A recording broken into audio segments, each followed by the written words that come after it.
Bapa dalam surga, Bapa yang kami sembah dalam Yesus Kristus. Saat ini kami mau mendengarkan firman-Mu, biarlah pengurapan daripadamu turun atas kami, semua yang mendengarkannya, terlebih yang menyampaikannya. Terima kasih Tuhan, saat ini berfirman Engkau, kami siap untuk mendengarkannya. Dalam nama Yesus Kristus yang berdoa. Amin. Puji Tuhan, saudara kasih Tuhan, hari ini kita akan belajar mengenal diri sendiri. Ini sangat penting untuk kita pahami bagaimana kita bisa mengenal diri sendiri. Panduan ayat yang kita belajar hari ini, Galatia 1 ayat 1 dan sampai kepada ayat yang ketiga. Saya bacakan dari Paulus, seorang rasul bukan karena manusia, juga bukan oleh seorang manusia, melainkan oleh Yesus Kristus dan Allah Bapa yang telah membangkitkan Dia dari antara orang mati. Dan dari semua saudara yang ada bersama-sama dengan aku kepada jemaat-jemaat di Galatia, kasih karunia menyertai kamu dan damai sejahtera dari Allah Bapa kita dan dari Tuhan Yesus Kristus, yang telah menyerahkan dirinya karena dosa-dosa kita untuk melepaskan kita dari dunia jahat yang sekarang ini menurut kehendak Allah dan Bapa kita. Ini kita mendapat penjelasan bagaimana Paulus sendiri menyatakan tentang jati dirinya, bahwa dia menjadi seorang rasul bukan karena manusia, juga bukan oleh seorang manusia, melainkan oleh Yesus Kristus. Kita sebagai umat Tuhan juga perlu mengenal jati diri kita, yang tadinya kita adalah orang-orang yang dimurkai, orang-orang yang tidak punya pengharapan, orang-orang yang harus dihukum karena dosa. Tapi sekarang kita mengalami satu pemulihan, bahwa kita sudah diselamatkan oleh karena Yesus Kristus sendiri yang sudah menyerahkan nyawanya menjadi tebusan bagi banyak orang. Dan termasuk kita orang di dalamnya sudah diselamatkan karena korban Yesus di kayu salib.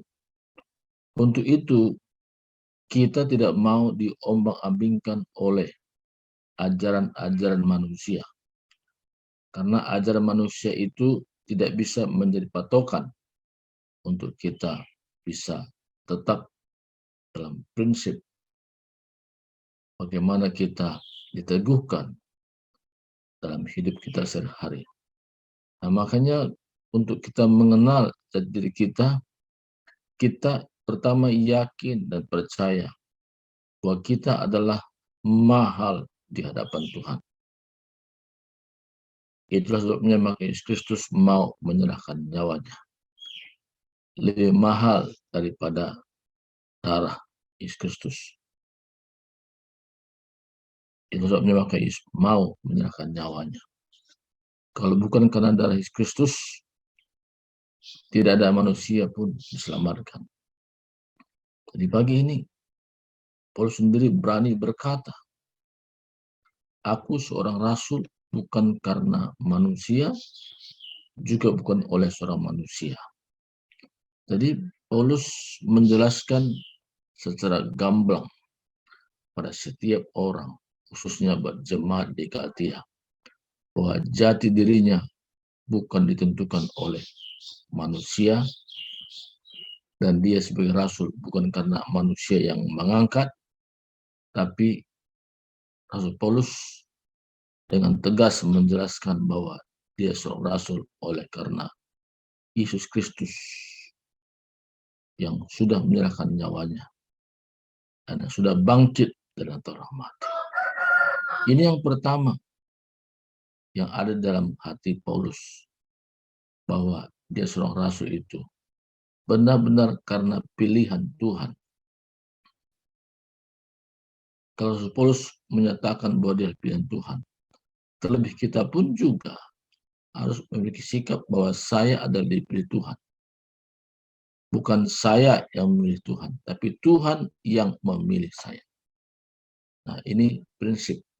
Kalau kita menyadari bahwa Tuhan yang sudah memilih kita, Tuhan tidak pernah salah pilih untuk menentukan pilihannya.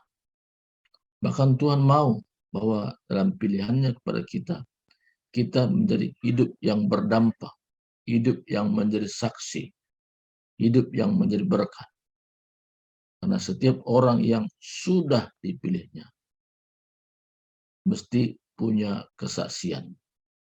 Tapi kalau ada orang yang berkata sudah bertahun-tahun menjadi orang percaya, tetapi tanpa kesaksian, sangat disangsikan perjalanan rohaninya.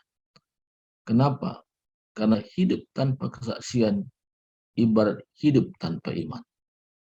Karena imanlah yang membawa kita kepada satu kesaksian yang satu kepada yang lain. Sehingga kita penuh dengan kesaksian. Karena kesaksian kita bukan karena kehendak kita, tapi iman yang diberikan kepada kita. Iman yang berasal dari Tuhan itulah membuat kita mampu punya kesaksian yang tidak pernah habis. Bahkan bagaikan mata air yang terus meluap di dalam diri kita dari hari ke hari, makin bertambah kesaksian itu. Karena kesaksian itu dengan pengalaman, dengan pengetahuan itu sangat beda.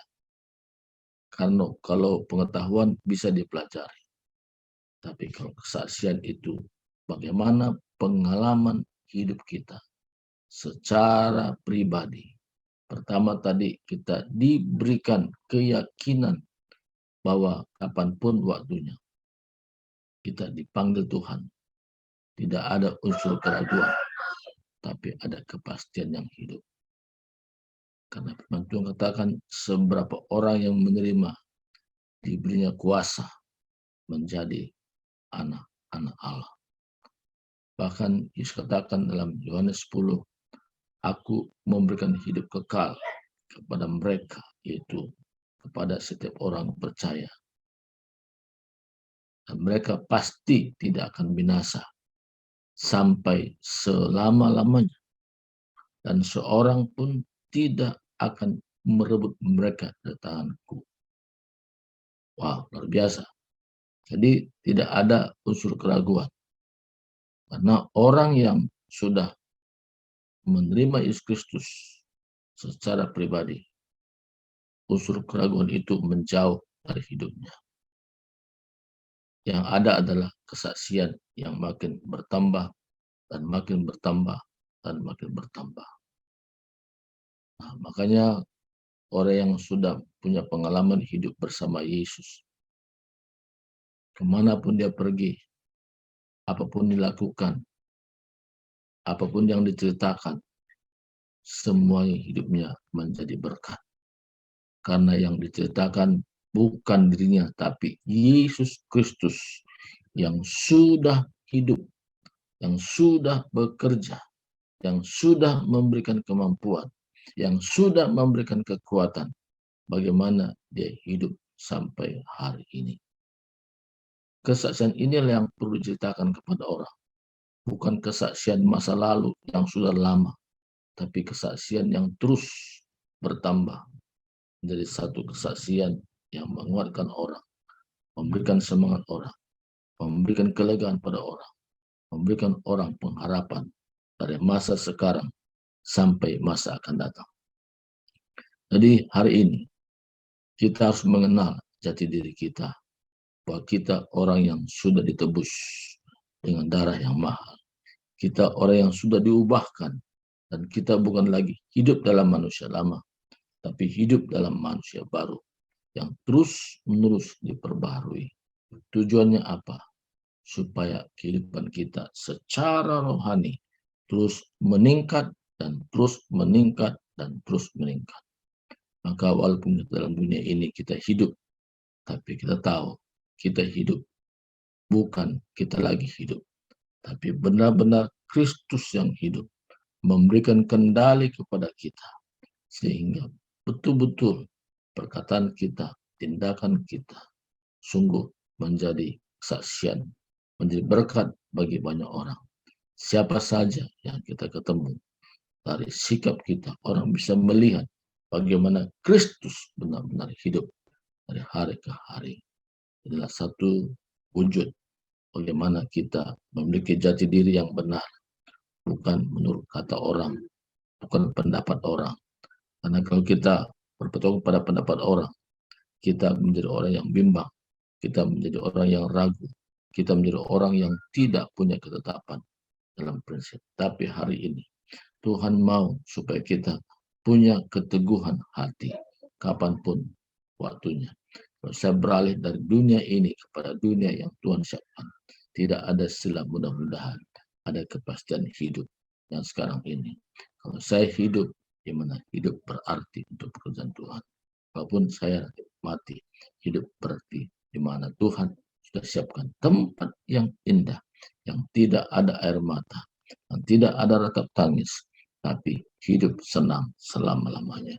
Jadi hari ini, mari kita renungkan bahwa kita adalah hidup tidak secara kebetulan, tapi ada maksud-maksud Tuhan yang Tuhan mau kerjakan melalui hidup kita, sehingga benar-benar terjadi satu kesaksian yang hidup yang kita bisa ceritakan kepada orang lain.